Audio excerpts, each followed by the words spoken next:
मेरी इच्छा है कि मैं एक बिजनेस करना चाहता हूं, मैं अपनी कैपिटल लगाई, रिस्क एंड रिवॉर्ड अपना मेरा खुद का होगा और मैं एक बिजनेस करता हूं।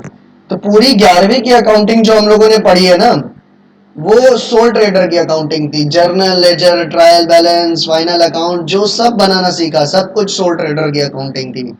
सोल प्रोप्राइटरशिप के हिसाब से सीखा है। अब जब आपने 11th की कॉमर्स पढ़ी होगी तो प्राइमरली आपने 3 तरीके के बिजनेसेस के बारे में पढ़ा होगा। सोल ट्रेडर उसमें से एक था, 2 और पढ़े होंगे आपने। दूसरा था पार्टनरशिप और तीसरा था कंपनी। ठीक है। अब पार्टनरशिप क्या होता है? पार्टनरशिप ये होता है कि दो या उससे अधिक लोग मिलके क्या करें, एक बिजनेस को फॉर्म करें। 2 या उससे अधिक लोग कैपिटल कंट्रीब्यूट करें और उसकी मदद से एक बिजनेस को फॉर्म करें। प्रत्येक व्यक्ति रिस्क भी बियर कर रहा है बिजनेस के, प्रत्येक व्यक्ति रिवॉर्ड भी अर्न करेगा बिजनेस से। ठीक है। और कंपनी क्या होता है? कंपनी का सिस्टम थोड़ा अलग होता है। कंपनी कैपिटल लाती है शेयर्स के फॉर्म में। कंपनी कैपिटल लाती है शेयर्स के फॉर्म में। और कंपनी अकाउंटिंग वर्क किस तरीके से करती है, वो जब कंपनी अकाउंटिंग शुरू करेंगे तब देखेंगे। अभी पार्टनरशिप से हम लोग शुरू कर रहे हैं। प्री बोर्ड कब से है? सर नवंबर अच्छा, नवंबर से आफ्टर है। 15। तो छोड़ो, फिर प्री बोर्ड तक तो ज्यादा कुछ तो होगा नहीं। पार्ट यही वाला चैप्टर कंप्लीट हो पाएगा तब तक, फंडामेंटल्स वाला, और एक गुडविल वाला चैप्टर हो जाएगा। ठीक है। ओके। चलो, इसके बाद एक और प्री बोर्ड होगा जनवरी में, दिसंबर में कोई। हो सकता है। चलो, क्लियर है। तो सबसे बेसिक चीज है, सबसे पहले पार्टनरशिप होती क्या है?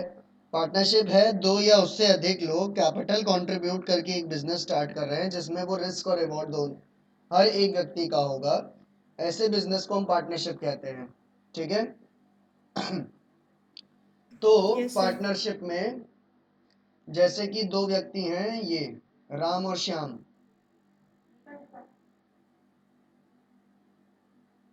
राम और श्याम 2 व्यक्ति हैं मान लो।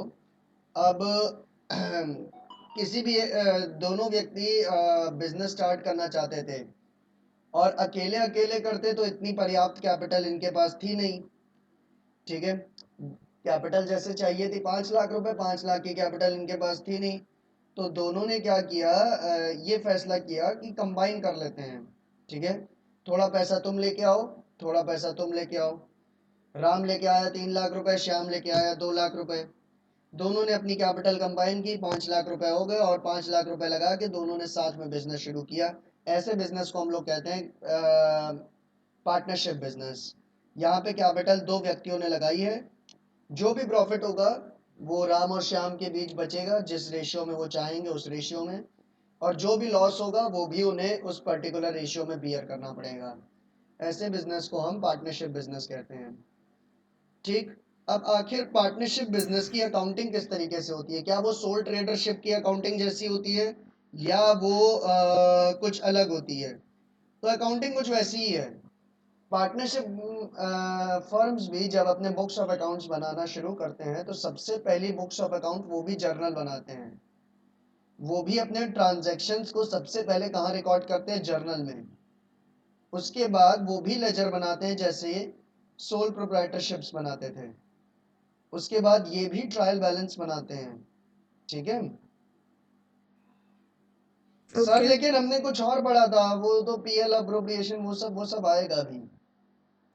ठीक है। ट्रायल बैलेंस के बाद ये क्या करते हैं? ट्रायल बैलेंस के बाद सोल प्रोप्राइटरशिप क्या करते थे? फाइनल अकाउंट्स बनाते थे, ट्रेडिंग पीएल और बैलेंस शीट। पर पार्टनरशिप फर्म्स क्या करती हैं? Cash book. कैश बुक तो इधर बीच में आ जाता है ना, वो जर्नल के बाद जो सब्सिडरी बुक्स वगैरह बनती हैं उसमें आ जाता है। ठीक है। Trading and profit and loss account. Partnership firms क्या करती हैं? ट्रायल बैलेंस के बाद ट्रेडिंग और प्रॉफिट एंड लॉस अकाउंट बनाती हैं। ट्रेडिंग और प्रॉफिट एंड लॉस अकाउंट आपका बनाती हैं। और सोल प्रोप्राइटरशिप क्या करती थी? इसके बाद बैलेंस शीट बना देती थी। सोल प्रोप्राइटरशिप्स क्या करती थी, इसके बाद आपकी बैलेंस शीट बना देती थी, बुक्स ऑफ अकाउंट फाइनल हो गए। पर पार्टनरशिप में ऐसा नहीं है। ट्रेडिंग पीएल बनाने के बाद एक और अकाउंट बनाना पड़ता है, एक अकाउंट जो खास पार्टनरशिप अकाउंटिंग में ही बनता है, और उस अकाउंट को हम कहते हैं profit and loss appropriation account. Profit and loss appropriation account, ठीक है। अब मुझे ये बताओ, जब आप प्रॉफिट एंड लॉस अकाउंट बनाती हो तो आपको क्या प्राप्त होता है? आपको क्या प्राप्त होता है? दो चीजें प्राप्त होती है ना, या तो आपको नेट प्रॉफिट मिलता है प्रॉफिट एंड लॉस अकाउंट बनाने से, या तो आपको नेट लॉस मिलता है।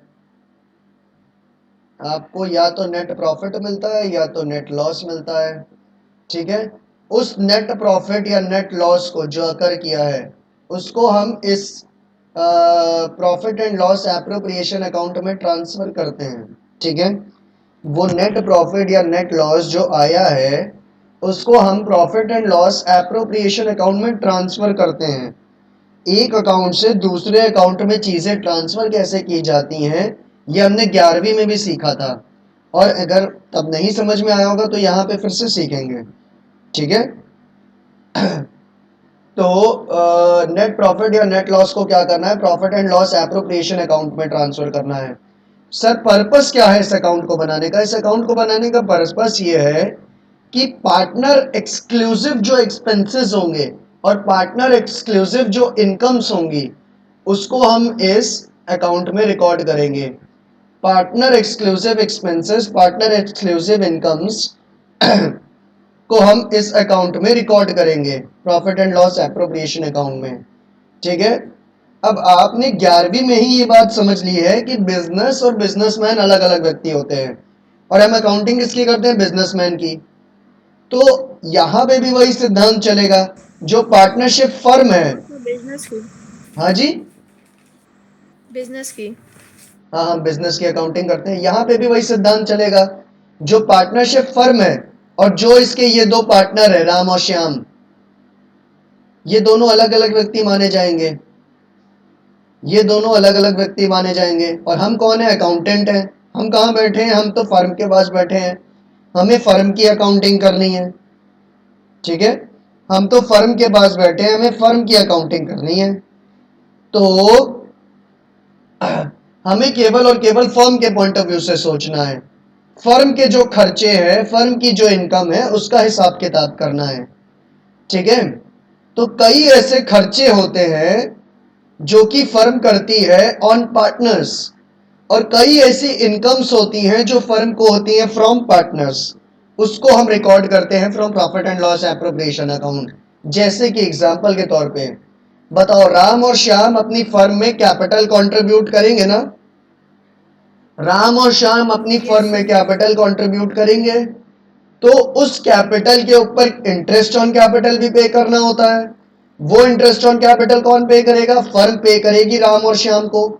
तो वो इंटरेस्ट ऑन कैपिटल जो है वो फर्म के लिए क्या है? खर्चा है, and it is a partner exclusive expense, है ना। वो है, वो पार्टनर फर्म के लिए एक खर्चा है, and it is a partner exclusive expense. Yes. उसको उसको हम रिकॉर्ड करेंगे profit and loss appropriation account में। और एग्जांपल लें तो कोई पार्टनर के कोई भी पर्टिकुलर सर्विस देता है फर्म को और उसके बदले सैलरी ले रहा है या कमीशन ले रहा है फर्म से, तो उसके लिए भी फर्म को पे करना पड़ेगा पार्टनर को, तो वो भी पार्टनर एक्सक्लूसिव एक्सपेंस है, वो भी फर्म का खर्चा है, वो भी रिकॉर्ड होगा profit and loss appropriation account में, ठीक है। अब जरा इसमें एक बाइफरकेशन समझने का प्रयास करना। जो फर्म के खर्चे हैं, जो फर्म पे कर रही है आउटसाइड पार्टीज को, ठीक है, जो फर्म के खर्चे हैं जो फर्म पे कर रही है आउटसाइड पार्टीज को, उसको हम हमेशा की तरह पीएल अकाउंट में ही रिकॉर्ड करेंगे, उसको पीएल अप्रोप्रिएशन में नहीं रिकॉर्ड करना है, ठीक है। जो पैसा जैसे कि मैंने रेंट पे किया, सैलरी पे की, ये सब अभी भी यहीं पे रिकॉर्ड होगा पीएनएल अकाउंट में। परंतु जो खर्चे पार्टनर को पे किए जा रहे हैं, जो पार्टनर एक्सक्लूसिव एक्सपेंस है, वो आपका रिकॉर्ड होगा पीएल अप्रोप्रिएशन में, ठीक है। चलो ओके सर। इसके अलावा कुछ अमाउंट आप रिजर्व वगैरह में ट्रांसफर करती हो वो भी लिखा जाएगा पीएल अप्रोप्रिएशन में। अब अगर कोई हम इनकम की बात करें जो पार्टनर एक्सक्लूसिव इनकम हो, क्योंकि मैंने कहा पार्टनर एक्सक्लूसिव इनकम भी पीएल अप्रोप्रिएशन में रिकॉर्ड होती है, तो इनकम सिर्फ एक है, एक ही ऐसी इनकम है जो रिकॉर्ड होती है इस अकाउंट में। वो कौन सी है? Interest on drawings. अब राम और श्याम ने कैपिटल कंट्रीब्यूट की है तो कभी ना कभी ड्राइंग्स भी तो करेंगे अपनी फर्म में से। राम और श्याम ने कैपिटल कंट्रीब्यूट की है तो कभी ना कभी ड्राइंग्स भी तो करेंगे अपनी फर्म में से, ठीक है। उस ड्राइंग्स के ऊपर क्या होगा? उस ड्राइंग्स के ऊपर उस ड्राइंग्स वो जो ड्राइंग्स इन्होंने की है, वो जो ड्राइंग्स राम और श्याम ने की है उसके ऊपर फर्म क्या करेगी? फर्म ब्याज लेगी। फर्म क्या करेगी? ब्याज लेगी राम और श्याम से, ठीक है। जैसे इसने ड्राइंग्स की तो फर्म क्या करेगी? इसके ऊपर इंटरेस्ट ऑन ड्राइंग्स लेगी, ठीक है। फर्म कहेगी कि जब तुमने कैपिटल लगाई तो हमसे इंटरेस्ट लिया है उस चीज का, उस कैपिटल के ऊपर तुमने हमसे इंटरेस्ट लिया, और अब जब तुम ड्राइंग्स कर रहे हो तो हम भी तुमसे ब्याज लेंगे। जो ड्राइंग्स तुमने की है उसके ऊपर हम भी तुमसे ब्याज लेंगे। तो ये जो इंटरेस्ट ऑन ड्राइंग्स है फर्म के लिए कमाई है तो क्या करेंगे? नॉमिनल अकाउंट के सिद्धांत के हिसाब से क्रेडिट करेंगे, पीएल अप्रोप्रिएशन अकाउंट में उसको क्रेडिट किया जाता है। तो ये एक लौती इनकम है जो कि इस अकाउंट में रिकॉर्ड होती है, इसके अलावा और कोई इनकम रिकॉर्ड नहीं होती है पीएल अप्रोप्रिएशन में। क्लियर है बात? यस सर, मतलब जो भी इनकम और एक्सपेंस है जो पार्टनर का है वो पीएल एप्रोप्रिएशन में रिकॉर्ड होगा, और जो पार्टनर का नहीं है, फर्म का, जैसे सेल्स में कैरेज हो गया या लाइटिंग का हो गया, ये सब पीएल नॉर्मल वाले में रिकॉर्ड होगा। हाँ, पीएल में रिकॉर्ड होगा। वैसे ज्यादा चिंता करनी नहीं है क्योंकि एक ही दो सवाल है जिसमें पीएल बनाना पड़ेगा, वैसे ज्यादातर सवाल में तो पीएल अप्रोप्रिएशन ही बनाना है। ओके लेकिन फिलहाल कोर्स में दोनों चीजें हैं। सर, तो पार्टनर्स लोन। पार्टनर लोन ये भी पीएल में रिकॉर्ड होगा, ठीक है। पर ये तो पार्टनर का। पार्टनर का जरूर है लेकिन फर्म को ये पे करना पड़ेगा, और फर्म इसको ट्रीट करती है just like any other loan. कहीं से लेती, किसी से भी लेती, तो किसी भी व्यक्ति से, अगर किसी भी बाहरी व्यक्ति से लोन लेती तो उसी की तरह ये ट्रीट किया जाता है, तो इसको पीएल में ही चार्ज किया जाता है, ठीक है। इसके ऊपर ब्याज वगैरह भी पे करना होता है, और इसमें दोनों केस आ जाते हैं मैम। फर्म ने लोन दिया है अगर पार्टनर को, वो भी आ जाता है, और अगर पार्टनर ने लोन दिया है तो वो भी आ जाता है। और दोनों के ऊपर जो ब्याज होता है वो पीएल अकाउंट में ही रिकॉर्ड होता है, पीएल अप्रोप्रिएशन में रिकॉर्ड नहीं होता, ठीक है। ओके सर, क्योंकि अभी आपने बोला कि जितना भी पार्टनर का एक्सपेंस है, इनकम होगा, वो पीएल एप्रोप्रिएशन में ही जाएगा, तभी मैंने ये सवाल पूछा। लेकिन इसको नहीं लेना है, लोन वाले को। इंटरेस्ट ऑन लोन जो है पार्टनर का, वो just like a normal loan, जैसे बैंक से लोन लेती उसी की तरह ट्रीट होता है, ठीक है। क्योंकि देखो इसमें बाइफर फिर वो मतलब जो आप लेजर अकाउंट्स प्रिपेयर करती हो ना उसमें दिक्कत होने लग जाएगी, क्योंकि आपने इंटरेस्ट ऑन लोन बहुत सारे होंगे आपके पास। आपने बैंक से जो लोन लिया होगा उसका भी इंटरेस्ट ऑन लोन आपको देना होगा, किसी थर्ड पार्टी से लिया होगा उसका भी लोन देना होगा, प्लस आपने जो पार्टनर से लोन लिया होगा उसके ऊपर भी इंटरेस्ट देना है। अब या तो यहाँ पे आपके पास ऑप्शन ये है कि आप तीनों के लेजर्स अलग अलग तरीके से बनाओ, इंटरेस्ट ऑन बैंक लोन का लेजर अलग बनाओ, इंटरेस्ट ऑन पार्टनर लोन का लेजर अलग बनाओ, इंटरेस्ट ऑन क्या है थर्ड पार्टी जो भी है उसके लोन का लेजर अलग बनाओ। अगर ऐसा कर रहे हो तो फिर पॉसिबल है कि आप पार्टनर का interest on loan PL appropriation में लिख दो, लेकिन ऐसा कोई करता ही नहीं है प्रैक्टिकल लाइफ में, ठीक है।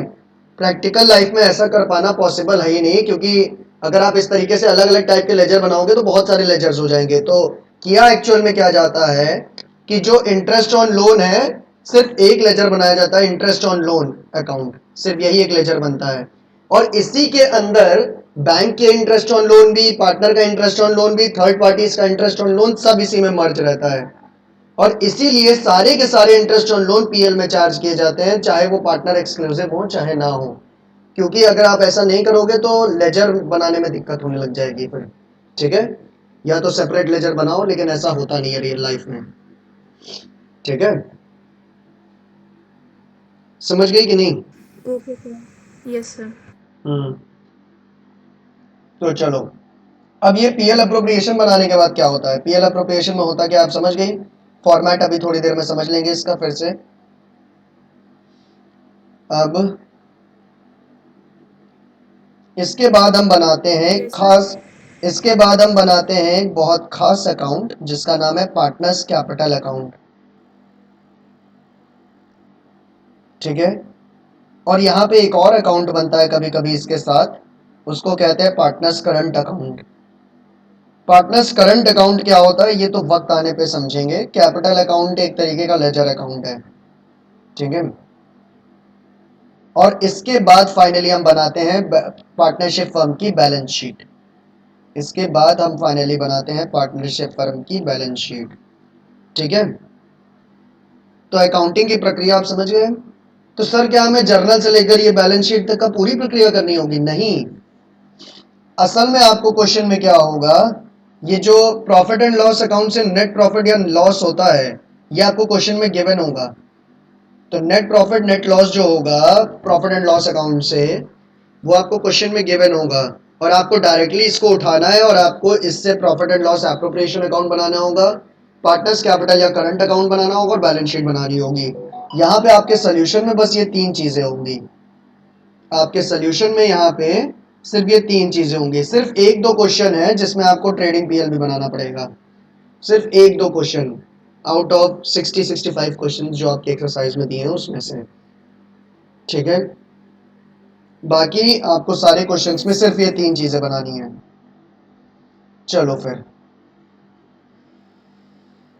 आगे बढ़ा जाए।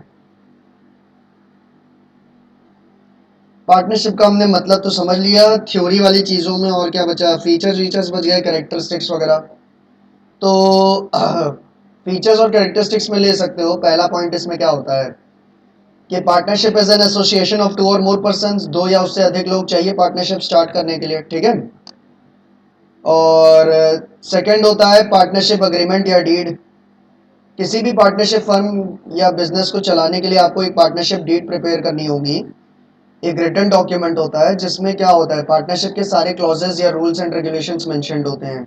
किसी पार्टनर को कितनी इंटरेस्ट ऑन कैपिटल मिलेगी, प्रॉफिट किस हिसाब से बटेगा, किस रेशियो में बटेगा, लॉस किस रेशियो में बटेगा, आपका इंटरेस्ट ऑन ड्राइंग्स का रेट क्या होगा, इंटरेस्ट ऑन पार्टनर्स लोन का रेट क्या होगा, अगर किसी पार्टनर को सैलरी देनी है तो कितनी देनी होगी, सारी rules and regulations, terms and condition सब उसमें मेंशन्ड होता है। ठीक, तीसरा है पार्टनरशिप एक लीगल बिजनेस है। ठीक है, पार्टनरशिप आपको एक लीगल बिजनेस के लिए करना है। ऐसा नहीं किसी इलीगल बिजनेस के लिए आप लोग पार्टनरशिप फर्म चला रहे हो, वो गलत होगा। ठीक है, बिजनेस मस्ट बी लीगल। और लास्ट अगला पॉइंट है प्रॉफिट और लॉस शेयर करना होना चाहिए। ठीक है, partnership must be carried on for sharing profits और लॉसेस। तो ये तो बिजनेस का मूल सिद्धांत होता है, प्रॉफिट या लॉस के लिए, प्रॉफिट के लिए बिजनेस किया जाता है। तो यहाँ पार्टनरशिप में भी business must be for some profit. तो और उस प्रॉफिट और लॉस को आपको क्या है, एक सर्टेन रेशियो में शेयर करना होगा, और वो रेशियो स्पेसिफाइड होना चाहिए आपके द्वारा किस रेशियो में शेयर करना है। एक बहुत इंपॉर्टेंट फीचर है या कैरेक्टरिस्टिक है, वो है म्यूचुअल एजेंसी। म्यूचुअल एजेंसी, हर पार्टनर दूसरे पार्टनर का म्यूचुअल एजेंट है। हर पार्टनर दूसरे पार्टनर का दूसरे पार्टनर का म्यूचुअल एजेंट है। इसका तात्पर्य इसका तात्पर्य ये है, जैसे ये फर्म है, ठीक है, और इसके दो पार्टनर हैं, यही राम और श्याम। और श्याम गया एक दिन और फर्म के लिए एक मशीन खरीद के लाया उधार पे। क्या लाया है? मशीन उधार पे खरीद के लाया है, क्रेडिट पे। Machine purchased on credit. कितने रुपए की खरीदी है? 50 लैक्स की। 50 लैक्स की 50 लाख की मशीन खरीदी है, किस पे? क्रेडिट पे। और ये जो जिससे खरीद के लाया उसको उसने वादा किया कि मैं 1 हफ्ते बाद पेमेंट कर दूंगा। 1 हफ्ते बाद श्याम चला गया फॉरेन घूमने। फॉरेन घूमने निकल गया श्याम। इतना गैर जिम्मेदार व्यक्ति है, 1 हफ्ते बाद घूमने निकल गया, 50 लाख रुपए चुकाने थे। अब वो जो सेलर था, सेलर का नाम ले लो घनश्याम। घनश्याम कहाँ गया? घनश्याम पहुंच गया राम के पास। उसने राम से कहा कि मेरा 50 लाख रुपए वापस करो। घनश्याम गया राम के पास और उसने राम से कहा कि मेरा 50 लाख रुपए वापस करो। श्याम लेके गया था मुझसे। अब मुझे ये बताओ, क्या राम मुकर सकता है घनश्याम का पैसा देने से? मुझे ये बताओ, क्या राम मुकर सकता है घनश्याम को 50 लाख रुपए देने से? क्या ये ऐसा कह सकता है जब श्याम से लिया तो श्याम से लो जाके? क्या ऐसा पॉसिबल है? Yes sir. ऐसा नहीं है। ऐसा कैसे? इसने फर्म के लिए खरीदे ना। मशीन जो खरीदी है फर्म के लिए खरीदी है, 50 लाख की। ठीक है। हाँ। वो अपने पर्सनल के लिए थोड़ी ना ले गया है। अगर अपने पर्सनल के लिए मतलब अपने घर के लिए वो मशीन ले गया होता तो बात अलग थी, लेकिन फर्म के लिए खरीदा है ना। और फर्म में दोनों पार्टनर्स हैं। फर्म में दोनों पार्टनर्स हैं, दोनों ओनर्स हैं। तो अगर एक पार्टनर खरीद के ले गया फर्म के लिए और वो चला गया है कहीं, तो दूसरे पार्टनर की जिम्मेदारी बनती है कि वो 50 लाख रुपए चुकाए। ठीक है।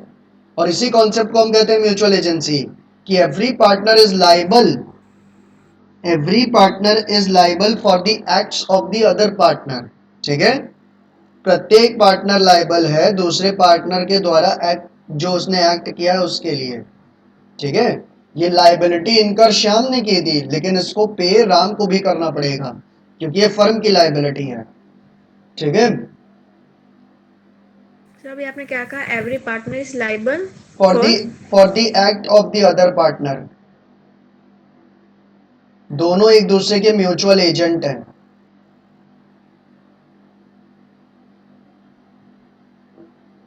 Okay sir. हाँ। और अंतिम पॉइंट होता है अनलिमिटेड लाइबिलिटी। पार्टनरशिप फर्म में अनलिमिटेड लाइबिलिटी होती है। ये आपने कॉमर्स में बहुत पढ़ा होगा। Limited liability, unlimited liability. Joint stock company की लाइबिलिटी जो होती है लिमिटेड होती है। सोल ट्रेडर्स और पार्टनरशिप की जो लाइबिलिटी होती है अनलिमिटेड होती है। अनलिमिटेड लाइबिलिटी का अर्थ क्या होता है आखिर? सर जैसे कि मतलब अगर कोई लाइबिलिटी ली है तो अब अ, वो मतलब एक सीमित क्षेत्र तक है, लेकिन अगर अनलिमिटेड है तो अगर आप उस लाइबिलिटी को चुकाने के लिए आपको कुछ भी करना पड़ता है। कुछ भी करना पड़ता है। देखो, अनलिमिटेड लाइबिलिटी है, शुद्ध रूप से बात यह है कि जैसे पार्टनरशिप फर्म और सोल ट्रेडर्स की लाइबिलिटी अनलिमिटेड होती है। तो अगर पार्टनरशिप फर्म किसी का पैसा नहीं चुका पा रही है, पार्टनर्स पैसा नहीं चुका पा रहे हैं, तो आपके घर का सामान आके उठा के बेच दिया जाएगा और अपना पैसा रिकवर कर लिया जाएगा। ठीक है। जैसे आपकी एक पार्टनरशिप फर्म है, आपके दोस्त के साथ आप लोग मेरा पैसा नहीं चुका पा रहे हो। ठीक है। तो मेरे पास ये अथॉरिटी है कि मैं आपका आके घर पे टीवी फ्रिज बेच के अपना पैसा रिकवर कर लूँ। अनलिमिटेड लाइबिलिटी का मतलब ये होता है। और ये सोल ट्रेडर और पार्टनरशिप में होता है, पर कंपनियों में ऐसा नहीं होता, क्योंकि कंपनियों में ओनर इतने सारे होते हैं कि आप ओनर ढूंढते रह जाओगे, मिलेगा ही नहीं कहाँ पे है, तो उसका सामान कहाँ से बेचोगे। ठीक है। लेकिन यहाँ पे ओनर का घर पता सब मिल जाता है आराम से, तो आप जाके उसका सामान भी बेच सकते हो और अपना पैसा रिकवर कर सकते हो। सर क्या ये करना सही होता है? अम, देखो, अब कुछ केसेस में लगता है सही, कुछ केसेस में लगता है नहीं। ठीक है। जैसे विजय माल्या के केस में रिकवर किया गया तो सही लग रहा था। ठीक है। ऐस, ओके। ऐसे किसी छोटे मोटे व्यापारी के बुरे दिन चल रहे हो तो उसके साथ ऐसा हो तो बुरा लगता है, लेकिन नियम नियम है। चलो। और उसके बाद हमने पार्टनरशिप डीड का तो मतलब समझ ही लिया कि ये रिटन डॉक्यूमेंट होता है जिसमें सारे टर्म्स एंड कंडीशंस पार्टनरशिप के लिखे होते हैं। ठीक है। चलो। ओके।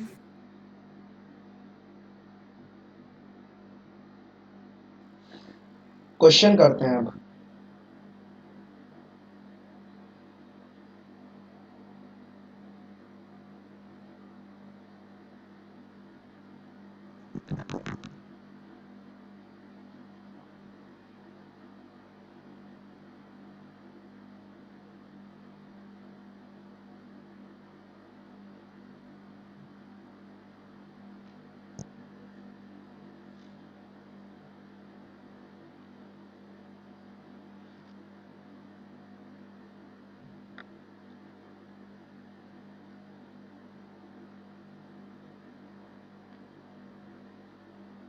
देखो क्वेश्चन क्या कह रहा है। क्वेश्चन कह रहा है X and Y are partners sharing profit and loss in the ratio of 2:1। ठीक है, तो एक्स और वाई अपना प्रॉफिट किस रेशियो में बांटते हैं? 2:1 के रेशियो में। ठीक है, the under mention trial balance was extracted from their books as on 31 March 2019।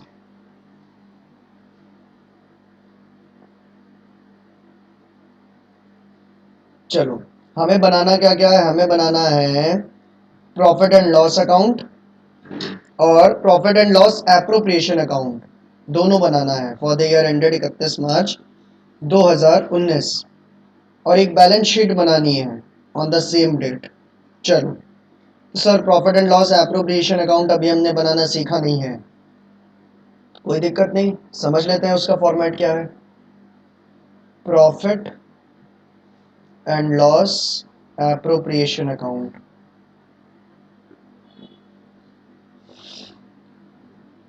मैंने आपको अभी बताया था कि ये बनता किसके बाद है? पीएल अकाउंट बनाने के बाद। पीएल अकाउंट बनाने के बाद हम इस अकाउंट को बनाते हैं।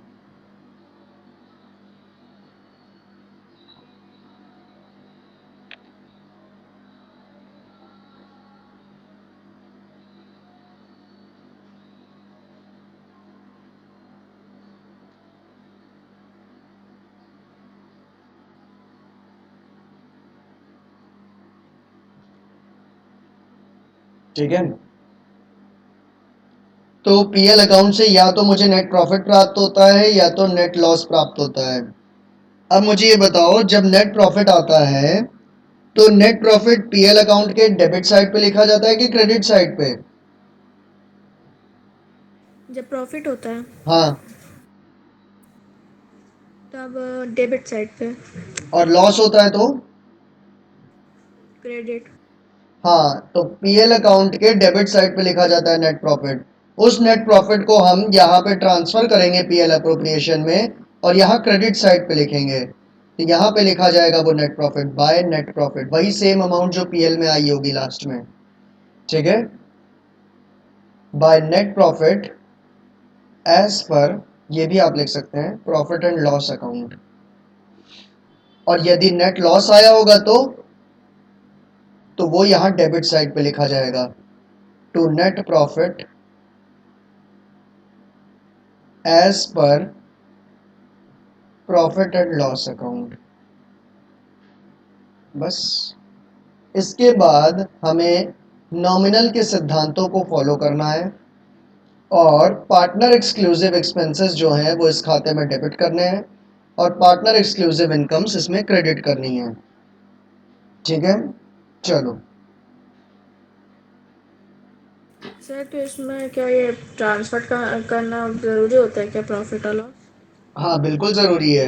तो आखिर प्रॉफिट ट्रांसफ़र नहीं करोगी तो फिर करना क्या चाहती हो इस अकाउंट में? सर वो तो बैलेंस शीट में भी हो सकता है डायरेक्ट। नहीं हो पाएगा। बैलेंस शीट में डायरेक्टली नहीं हो पाएगा। प्रॉफिट प्रॉफिट में से ये खर्चे माइनस करने पड़ेंगे ना, प्रॉफिट में ये इनकम जोड़नी पड़ेगी ना, तो ये डायरेक्टली बैलेंस शीट में कैसे एडजस्ट कर पाओगी? Okay okay. हाँ, अब इंटरेस्ट ऑन कैपिटल हमने डिस्कस किया था ना अभी, क्या क्या पार्टनर एक्सक्लूसिव एक्सपेंस है, क्या क्या पार्टनर एक्सक्लूसिव इनकम्स हैं। तो उसमें से सबसे पहली क्या डिस्कस की थी? इंटरेस्ट ऑन कैपिटल, ये पार्टनर एक्सक्लूसिव एक्सपेंस है तो इसको डेबिट कर लेंगे यहाँ पे। और क्या क्या डिस्कस किया था? सैलरी या कमीशन अगर किसी पार्टनर को पे की है तो सैलरी टू अ पार्टनर, ये डेबिट कर लेंगे यहाँ पे। और अगर कमीशन किसी पार्टनर को पे किया है तो ये भी डेबिट कर लेंगे यहाँ पे।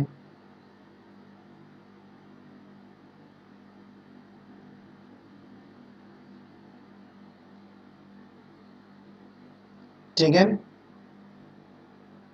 उसके बाद अगर आपने प्रॉफिट में से कुछ अमाउंट किसी रिजर्व में ट्रांसफर किया है, किसी जनरल रिजर्व या रेवेन्यू रिजर्व में, तो वो अमाउंट यहाँ लिखा जाएगा। यानी अगर कुछ अमाउंट कोई रिजर्व में ट्रांसफर किया है तो वो भी यहाँ लिखा जाएगा डेबिट साइड पे, टू ट्रांसफर टू रिजर्व। ठीक है। उसके बाद पार्टनर एक्सक्लूसिव इनकम्स में क्या आता है, बाय इंटरेस्ट ऑन ड्राइंग्स।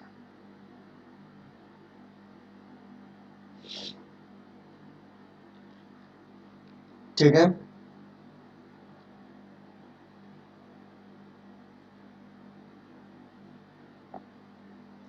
ठीक है। पार्टनर एक्सक्लूसिव इनकम्स में मैंने आपको बताया था केवल एक ही इनकम होती है, इंटरेस्ट ऑन ड्राइंग्स, वही हम यहाँ क्रेडिट कर देंगे। और उसके बाद फाइनली आप बचा हुआ यानी प्रॉफिट लॉस निकालोगी, कितना प्रॉफिट बचा या कितना लॉस आया। तो जो भी प्रॉफिट होगा ना, अ, अगर प्रॉफिट बचेगा तो वो भी यहाँ डेबिट साइड बचेगा, अगर लॉस होगा तो वो यहाँ क्रेडिट साइड बचेगा। ठीक। तो प्रॉफिट हो चाहे लॉस हो तो उसको ट्रांसफर किया जाएगा कहाँ, पार्टनर्स कैपिटल या करंट अकाउंट में।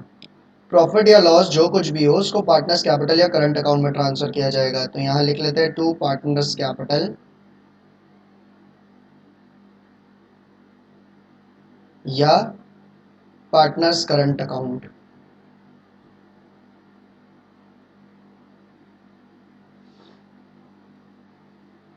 और ये प्रॉफिट डिस्ट्रीब्यूट कर दिया जाएगा तीनों पार्टनर्स के बीच, मतलब जितने भी पार्टनर्स हैं उनके बीच, in their profit sharing ratio. ठीक है।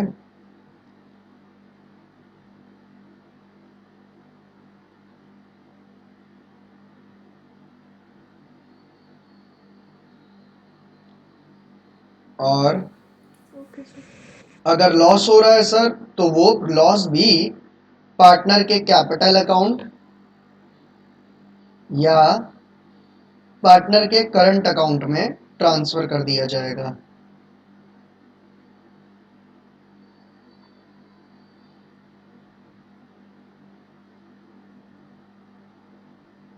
इन देयर प्रॉफिट शेयरिंग रेशियो। ठीक है। ये फॉर्मेट है यस अपना सर। पीएल अप्रोप्रिएशन बनाने का। क्लियर है? उम्मीद करते हैं क्लियर होगा। Yes sir.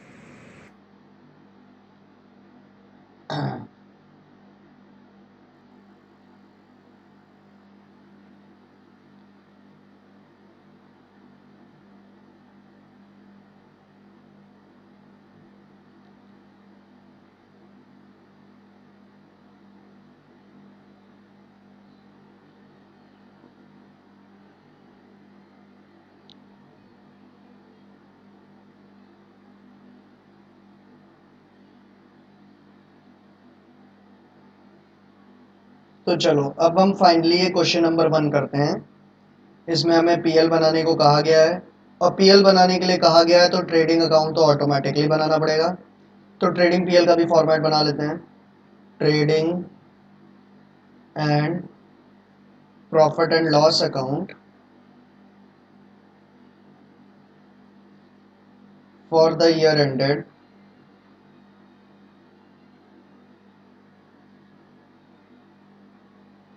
31 मार्च 2019।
चलो मैम,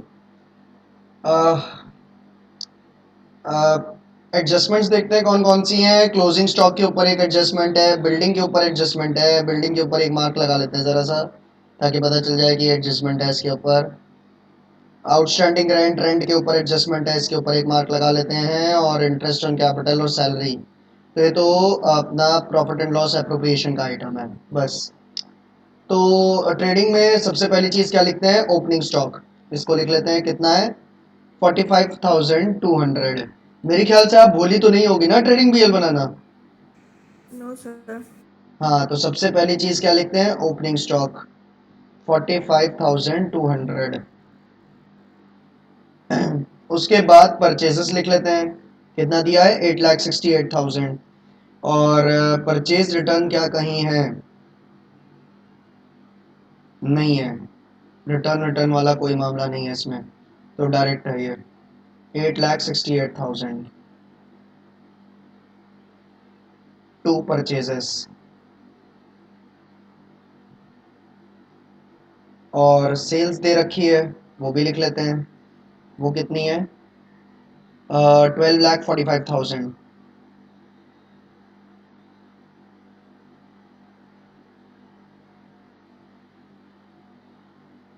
क्लोजिंग स्टॉक भी लगे हाथ लिख लेते हैं, 64,000 बाय क्लोजिंग स्टॉक, 64,000।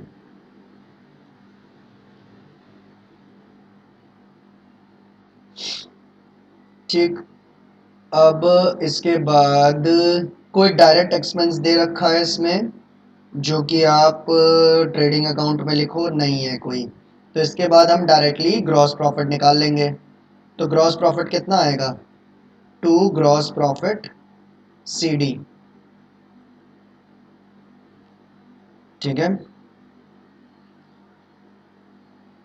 अगर आप क्रेडिट साइड को जोड़ो तो कितना आ रहा है, 13,09,000। और 13,09,000 में से डेबिट के दो आइटम्स माइनस कर दो, ग्रॉस प्रॉफिट आ जाएगा।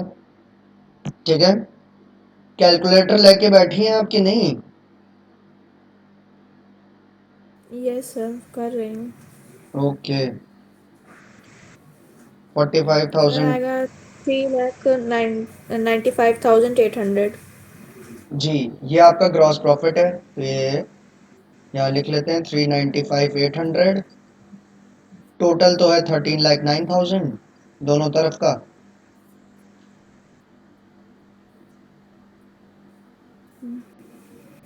ग्रॉस प्रॉफिट फिर यहाँ पे ट्रांसफर किया जाता है पीएल में,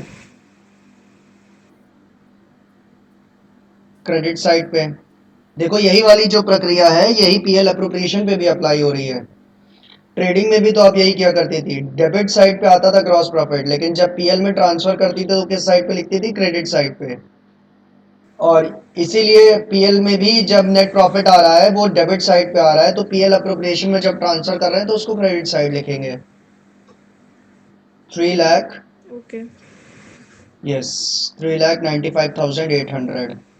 अब जरा देखते हैं कोई पीएल में लिखने वाली चीजें हैं, एक दो थी।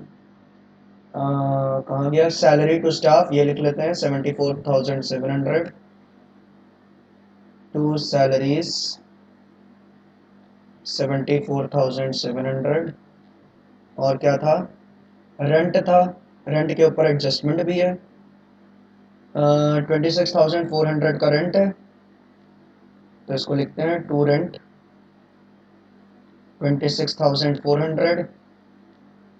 और इसके ऊपर दे रखा है आउटस्टैंडिंग रेंट है 2,400 रुपीज़। तो आउटस्टैंडिंग रेंट का बताओ, ये एडजस्टमेंट कैसे डील करते हैं।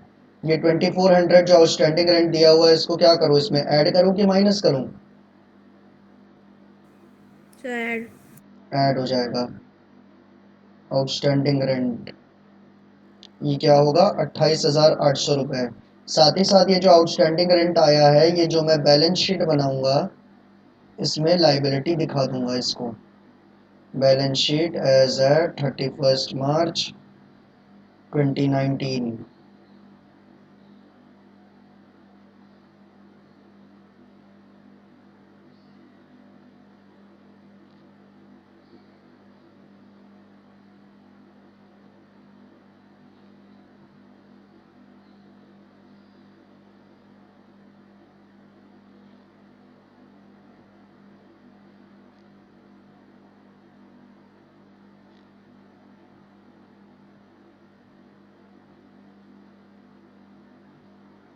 लाइबिलिटीज, असेट्स,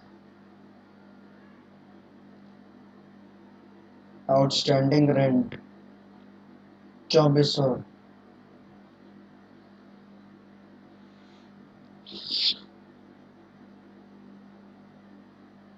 और एडवर्टीजमेंट एक्सपेंडिचर 5000, ये भी पीएल में लिखा जाता है। टू एडवर्टीजमेंट 5000, ट्रैवलिंग एक्सपेंस था वो भी पीएल में लिखा जाता है, वो भी लिख लेते हैं। 31,300 रुपये, 31,300। अब मेरे ख्याल से मामला समाप्त, पीएल वाली और कोई चीज़ बची नहीं है। खैर एक बार देख भी लेते हैं। ट्रैवलिंग एक्सपेंस नहीं हो गया, ठीक है। चलो फिर,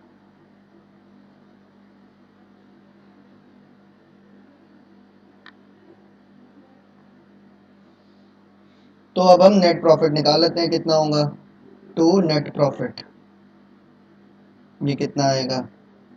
तो ये निकालने के लिए अब क्या करें, 395 800 में से ये चार जो एक्सपेंसेस हैं ये माइनस कर देते हैं। 395 800 में से ये चार एक्सपेंसेस माइनस कर देते हैं। तो करते हैं, 395 800 माइनस 74 700 माइनस 28 800 माइनस 36 300, यह आएगा 2,56,000। ये आपका नेट प्रॉफिट है। 395 800, 395 800, इस नेट प्रॉफिट को मैं यहाँ ट्रांसफ़र करूँगा profit and loss appropriation account में, by net profit as per profit and loss account 2,56,000।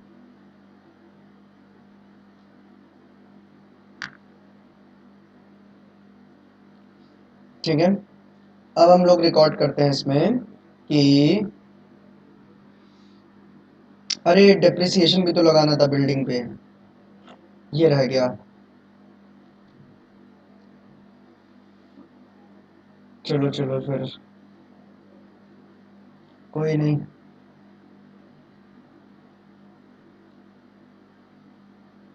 Building के ऊपर डेप्रिसिएशन लगाना था, ये भी पीएल में ही तो लिखना है। तो इसको हटाएं एक सेकेंड और यहाँ पे लिखें to depreciation on building. Building की वैल्यू कितनी है, बिल्डिंग की वैल्यू है 6 लाख रुपए, और इसके ऊपर डिप्रिसिएशन कितना लगेगा, 10%। तो ये कितनी हो जाएगी, 60,000 रुपये डिप्रिसिएशन। टू नेट प्रॉफिट कितना बचा,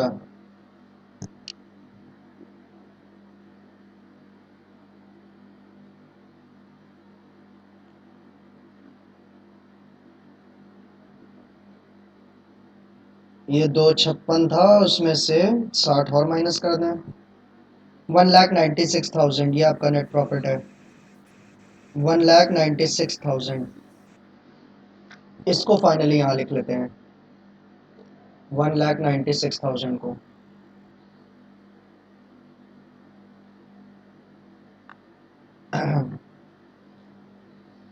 लगे हाथ एक काम और कर लेते हैं, बैलेंस शीट में जाके बिल्डिंग की वैल्यू बची हुई लिख देते हैं। बिल्डिंग था 6 लाख का, डेप्रिशिएट किया 60,000 रुपये, लेस डेप्रिसिएशन 60,000, 5,40,000 आपका बचा।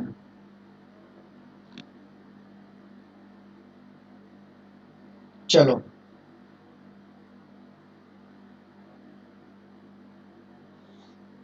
अब फिर हमारे पास, एक बार हाँ दोबारा लगा दीजिए, किस चीज़ को, देखना है ना मुझे। अच्छा पीएल लिख, पीएल की, पीएल अप्रोप्रिएशन यही पीएल देखना था सर। 60,000 है ना डेप्रिसिएशन? जी, 6 लाख का ओके, हो 10%। गया। चलो, अब आते हैं पीएल अप्रोप्रिएशन पे। और पीएल अप्रोप्रिएशन के लिए एक लाइन यहाँ पे दी हुई है कि partners are entitled to interest on capital at the rate 5%। कि पार्टनर्स को उनकी कैपिटल के ऊपर 5% इंटरेस्ट ऑन कैपिटल देना है। ठीक है, दे देते हैं, कोई दिक्कत नहीं है। पार्टनर की कैपिटल कितनी है? एक्स की कैपिटल है 3,20,000 रुपए। 3,20,000 पे 5% इंटरेस्ट ऑन कैपिटल कितना बनेगा? 3,20,000 का 5% कितना होता है? ये होगा 16,000 रुपए। ठीक है, ये बनेगा 16,000 रुपए। ठीक, और y की कितनी है? 2,40,000 रुपए।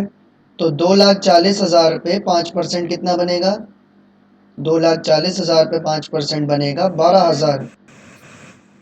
तो बस ठीक है, ये इंटरेस्ट ऑन कैपिटल क्या करते हैं? पीएल अप्रोप्रिएशन में डेबिट कर देते हैं। 2, इंटरेस्ट ऑन कैपिटल। एक्स का कितना है? 16,000। y का कितना है? 12,000। और ये हो जाएगा 28,000 रुपए। जरा बैलेंस शीट पे आते हैं।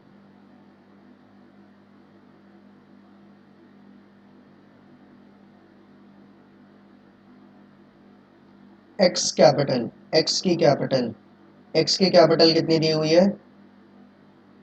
3,20,000 रुपए। 3,20,000। इसमें इसका इंटरेस्ट ऑन कैपिटल ऐड कर देते हैं। ऐड इंटरेस्ट ऑन कैपिटल कितना? 16,000।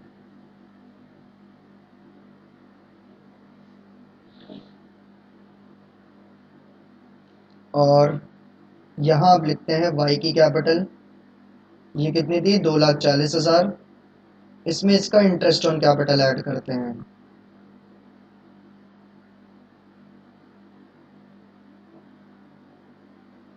12,000। चलो, अगला बढ़ते हैं।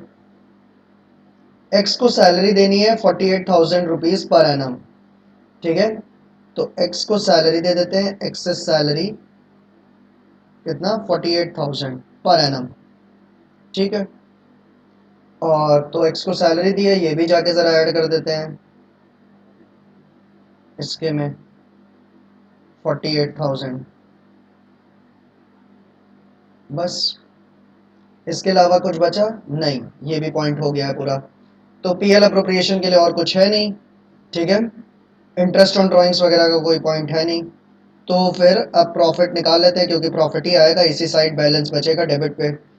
और उस प्रॉफिट को क्या करना होता है? उस प्रॉफिट को ट्रांसफ़र करना होगा पार्टनर्स कैपिटल या करंट अकाउंट में। यहाँ करंट अकाउंट वाली कोई इन्फॉर्मेशन है नहीं, इसलिए मैं पार्टनर्स कैपिटल अकाउंट में ट्रांसफ़र कर दूंगा। ठीक, प्रॉफिट बचेगा कितना? 1,96,000 में से ये दोनों चीज़ें माइनस कर देते हैं। 28,000 और 48,000, ये आएगा 1,20,000। प्रॉफिट कितना आ रहा है फर्म का? कितना बच रहा है यहाँ पे? 1,20,000। इस 1,20,000 के जो प्रॉफिट है, इसको आप एक्स और वाई के बीच बांटोगे उनके प्रॉफिट शेयरिंग रेशियो में। इस 1,20,000 के प्रॉफिट को आप बांटोगे एक्स और वाई के बीच उनके प्रॉफिट शेयरिंग रेशियो में। अब इनका प्रॉफिट शेयरिंग रेशियो बताओ, क्वेश्चन में कितना गिवन है? इनका प्रॉफिट शेयरिंग रेशियो क्वेश्चन में कितना गिवन है? 2:1। 2:1, बिल्कुल। तो इस 1,20,000 को एक्स और वाई के बीच 2:1 के रेशियो में बांटो। कितना आएगा? एक्स का कितना होगा? वाई का कितना होगा?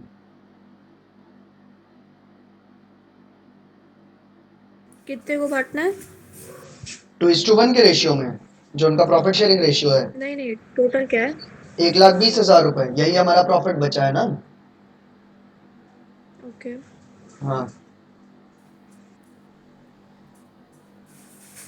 सर 80,000 हम्म, और 40,000। बिल्कुल सही किया। आपने क्या किया, 1,20,000 का 2/3 किया, x का आ गया, और 1,20,000 का 1/3 किया, y का आ गया। ठीक, अब x का जो प्रॉफिट आया है वो x के बैलेंस शीट में लिख देते हैं जाके, x के खाते में प्रॉफिट 80,000, और y का जो प्रॉफिट आया है वो इसके में लिख देते हैं, कितना, 40,000। अब कोई ड्राइंग्स वगैरह दे रखी हैं, क्योंकि ये वाली नीचे वाली चीज़ें तो हो गई, अब बच्चा ऊपर ड्राइंग्स वगैरह, ड्राइंग्स भी दे रखी हैं, देखो 40,000 और 32,000। ठीक है, तो x की ड्राइंग्स कितनी है, 40,000, ड्राइंग्स 40,000, और y की कितनी है, 32,000।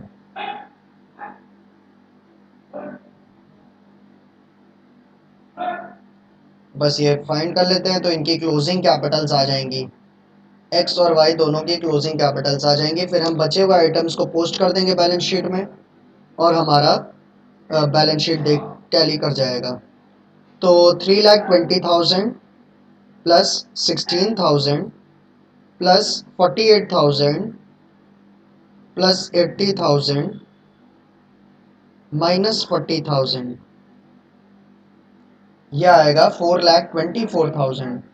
एक्स की क्लोजिंग कैपिटल है 4,24,000। वाई का देखो क्या है, 2,40,000 प्लस 12,000 प्लस 40,000 माइनस 32,000, यह आएगा 2,60,000। ये एक्स और वाई की क्लोजिंग कैपिटल्स आ गई। एक चीज़ मैं यहाँ ध्यान देना चाहूँगा, मैंने यहाँ बहुत सारी चीज़ें ऐड की हैं डायरेक्टली बैलेंस शीट में आके, interest on capital, salary, drawings वगैरह, प्रॉफिट वगैरह, ये सारी चीज़ें जो मैं एडलेस कर रहा हूँ डायरेक्टली बैलेंस शीट में। ठीक है, जब मैं पार्टनर्स कैपिटल और पार्टनर्स करंट अकाउंट बनाऊंगा उस समय मुझे ये सब चीज़ें एडलेस यहाँ पे नहीं करनी पड़ेंगी, क्योंकि उस समय मैं सेपरेट अकाउंट बना रहा हूँ इसके लिए वहाँ पे। ठीक है, अगर मैं वो अकाउंट बनाऊंगा तो मुझे यहाँ पे ये एडलेस करने की आवश्यकता नहीं पड़ेगी, क्योंकि मैं वो अकाउंट यहाँ पे नहीं बना रहा हूँ पार्टनर्स कैपिटल या पार्टनर्स करंट अकाउंट, तो इसलिए मुझे सारा एडलेस यहाँ बैलेंस शीट में करना पड़ रहा है, जो कि मैं वहाँ पे करता। ठीक, चलो, यहाँ तक का क्लियर है। ये चार यस सर, चौबीस लेकिन ड्राइंग जब इंटरेस्ट ऑन ड्राइंग हम लोग उसमें पीएल एप्रोप्रिएशन में दिखा रहे हैं, तो ड्राइंग्स क्यों नहीं दिखा रहे? Interest on drawings, interest on capital दिखाया है ना। इंटरेस्ट ऑन, ये जो निकाला है, क्या निकाला है, इंटरेस्ट ऑन कैपिटल निकाला है ना। इन- नहीं मतलब आपने बताया ना कि पीएल एप्रोप्रिएशन में क्रेडिट साइड में दिखाते हैं। हाँ, लेकिन इंटरेस्ट ऑन ड्राइंग्स की इंफॉर्मेशन नहीं गिवन है ना क्वेश्चन में, कोई रेट नहीं दिया गया है किस रेट पे इंटरेस्ट ऑन ड्राइंग्स निकालना है, जब दिया जाएगा तो निकालेंगे, इस क्वेश्चन में गिवन नहीं है। तो ड्राइंग्स किस में दिखाएंगे? कौन सी ड्राइंग्स, ये जो ड्राइंग्स गिवन है ट्रायल बैलेंस में। कोई भी पार्टनर की कोई भी ड्राइंग इस क्वेश्चन में नहीं, मतलब मैं ऐसे ही पूछ रही हूँ। तो ड्राइंग्स जो होगी वो जो हम अभी कैपिटल और करंट अकाउंट बनाएंगे ना उसके डेबिट साइड पे लिखेंगे, और इंटरेस्ट ऑन ड्राइंग्स जो होगी वो भी आप डेबिट साइड पे लिखोगी, और साथ ही साथ इसको आप पीएल अप्रोप्रिएशन के क्रेडिट साइड पे भी लिखोगी इंटरेस्ट ऑन ड्राइंग्स को। ठीक है, ओके, तो पीएल एप्रोप्रिएशन में ड्राइंग्स नहीं दिखाई जाएगी क्या? नहीं ड्राइंग्स नहीं दिखाई जाएगी, ड्राइंग्स नहीं दिखाई जाएगी, इंटरेस्ट ऑन ड्राइंग्स दिखाया जाएगा पीएल अप्रोप्रिएशन में। ठीक है, तो ड्राइंग्स क्यों नहीं दिखाई जाएंगी? क्योंकि ड्राइंग्स से लेना देना नहीं है, ड्राइंग्स तो उसने कर ली ना, उसने कैपिटल लगाई थी, अपना ही पैसा निकाल लिया, अब उस पैसे पे जो ब्याज कमाएगी फर्म उस ब्याज को दिखाना, एक्सपेंस और इनकम को रिकॉर्ड करती हो ना, profit and loss appropriation account में नॉमिनल अकाउंट है ये। और ड्राइंग्स ड्राइंग्स आपका नॉमिनल अकाउंट थोड़ी होता है, ड्राइंग्स तो एक पर्सनल ड्राइंग्स पर्सनल अकाउंट होता है, हाँ पर्सनल अकाउंट है वो, तो उसको पीएल अप्रोप्रिएशन में कैसे दिखा पाओगे, ये एक नॉमिनल अकाउंट है। ओके। हम्म,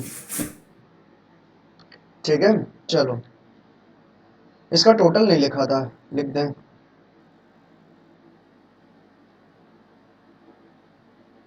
खैर ये सब छोटी मोटी चीजें होती हैं। हालांकि करना ज़रूरी है, नहीं तो बोर्ड्स में नंबर कट जाते हैं। चलो, अब ड्राइंग्स वगैरह कैपिटल वगैरह हमने लिख दिए जाके। डेटर क्रेडिटर का बैलेंस नहीं लिखा। डेटर है 1,52,000, क्रेडिटर है 48,000। डेटर्स 1,52,000 और क्रेडिटर्स है 48,000।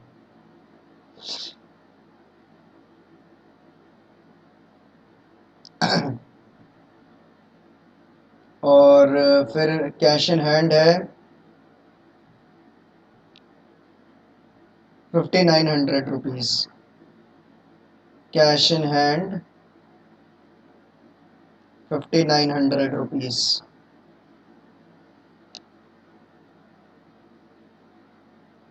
Bank overdraft 27,500। ये भी एक लाइबिलिटी है, बैंक ओडी। कितना था? 27,500। मेरे ख्याल से मामला समाप्त हो गया, इसके बाद कुछ है नहीं। हम्म हम्म, बस क्लोजिंग स्टॉक है 64,000, ये लिख देते हैं। स्टॉक 64,000।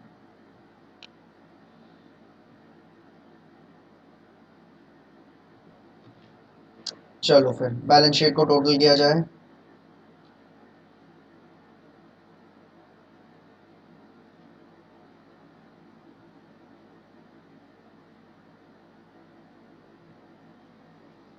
पहले लाइबिलिटी कर रहे हैं। 2,400 plus 48,000 plus 27,500 plus 424,100 plus 2,60,000।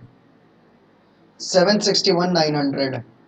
7,61,900। 5,900 plus 1,52,000 plus 64,000 plus 5,40,000। ये भी आ रहा है 7,61,900। चलो, कोई डाउट इस क्वेश्चन में? हालांकि ऐसा क्वेश्चन पेपर में नहीं आएगा जिसमें आपको trading PL, balance sheet, PL appropriation सब बनाना हो। आपको क्वेश्चन आएंगे पीएल अप्रोप्रिएशन, पार्टनर्स कैपिटल और बैलेंस शीट बनाने के। ठीक है, लेकिन बेसिक के लिए ये क्वेश्चन बहुत अच्छा होता है, बेसिक अंडरस्टैंडिंग के लिए भी। क्लियर है कि नहीं? ये सर क्लियर है, लेकिन मुझे नोट करना है अभी। तो नोट करो लो। क्या नोट करवाना है? ट्रेडिंग पीएल पहले? नो सर, बैलेंस शीट भी मैंने कर लिया है। अच्छा, बैलेंस शीट। एक सेकेंड। हाँ,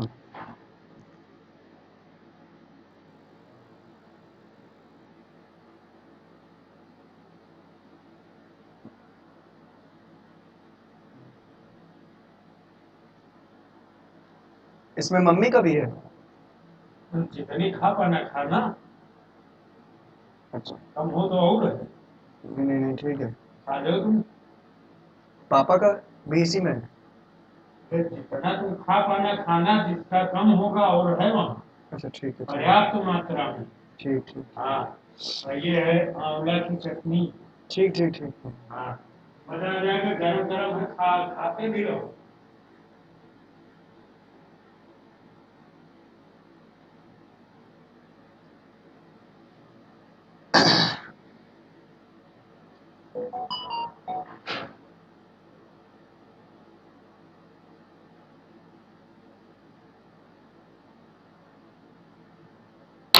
मैम, आपकी इच्छा प्री बोर्ड का वो क्वेश्चन पेपर के प्रैक्टिस करने की है? खैर अभी आपने ज़्यादा कुछ पढ़ाई की नहीं है अकाउंट्स की, लेकिन मेरा सेट किया हुआ एक प्री बोर्ड का पेपर है मेरे पास। असल में मैं जहाँ पढ़ाने जाता हूँ उन्हीं लोगों का एक स्कूल भी चलता है, तो उन्होंने अपने प्री बोर्ड के एग्ज़ाम के क्वेश्चन पेपर को सेट करने के लिए मेरे से ही कहा था, क्योंकि वो चाहते थे कि प्री बोर्ड का पेपर बहुत टफ बने, टॉपर्स भी फेल हों। तो इसके लिए मैंने एक प्री बोर्ड का पेपर सेट किया है। अगर आपको प्रैक्टिस के लिए वो क्वेश्चन पेपर प्रैक्टिस करने की इच्छा हो प्री बोर्ड के लिए अपने, तो बता देना, मैं भेज दूंगा। पर क्वेश्चन पेपर पहले ही बता रहा हूँ बहुत टफ है, बोर्ड से 4 गुना टफ पैटर्न पे है वो। ओके, लेकिन सर मैंने तो अभी ज़्यादा पढ़ा ही नहीं, मैं क्या करूँगी उसमें? हाँ, ये भी बात सही है। मैं वहाँ पढ़ाने बीकॉम स्टूडेंट्स को जाता हूँ, पर क्योंकि उनको चाहिए ऐसा था कि प्री बोर्ड का पेपर बहुत टफ हो, तो इसलिए उन्होंने कहा था कि आप ही बना दीजिए। उन्हीं लोग का स्कूल भी चलता है, तो मैंने बनाया है वो। अच्छा, उस सर मैंने सुना है आपके आप अब कहीं पढ़ाने लगे हैं हाँ, स्कूल एक में। एक डिग्री कॉलेज में पढ़ा रहे हैं। अच्छा। हाँ, बीकॉम के बच्चों को। पर वहीं पे उन्हीं दूसरी बिल्डिंग में उनका स्कूल भी चलता है उन्हीं लोगों का। तो अच्छा तो उन वहाँ पे भी प्री बोर्ड का पेपर होने वाला है। उस प्री बोर्ड के पेपर को मैंने ही सेट किया है उनके, जो होने वाला है। ये रहा वो पेपर।